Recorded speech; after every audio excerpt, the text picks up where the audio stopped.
विषय हा आहे की 14 फेब्रुवारी 2024 त्या तारखेची जी अधिसूचना आहे आणि ती किती कायद्याला धरून आहे नाही तो वेगळा मुद्दा, परंतु त्याची जी प्रक्रिया आहे ही प्रक्रिया पारदर्शक नव्हती आणि आजही नाही.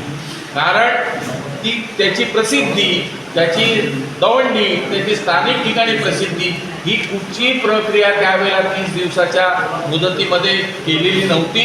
खरी ती प्रक्रिया पार पाडून नंतर 30 दिवसाची वेळ द्यायला पाहिजे होती.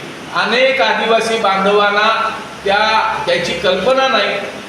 योग्य हा आदिवासी जिल्हा आहे आणि पेसाच्या ग्रामपंचायतीचा ह्या गावांच्या विषयाशी मोठा संबंध आहे. त्यामुळे ही सरकारने त्यावेळेला आमची पत्र त्यावेळेला सुद्धा मुख्यमंत्र्यांना आणि प्रशासनाला लिहिलेली आहेत, त्याच्याकडे दुर्लक्ष केलं गेलेलं आहे. त्यानंतर लोकसभा आणि विधानसभेच्या निवडणुका झाल्या, त्यामध्ये लोक बिझी राहिलेली आहेत.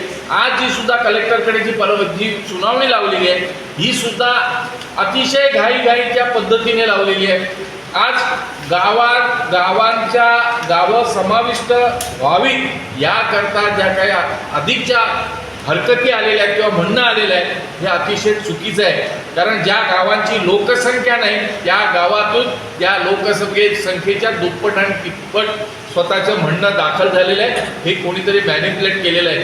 कारण या हरकती नोंदवण्यावर किंवा सजेशन ऑब्जेक्शनमधलं म्हणणं मांडण्यावर कोणतंही प्रशासकीय नियंत्रण नव्हतं.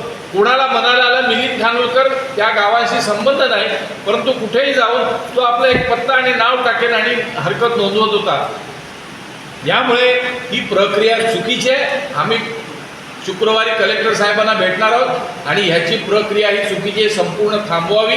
ह्यानंतर सरकारलाही पत्र देणार आहोत आणि जर तरीसुद्धा सरकार ऐकलं नाही तर उच्च न्यायालयाचे दरवाजे आम्ही ठोठावणार.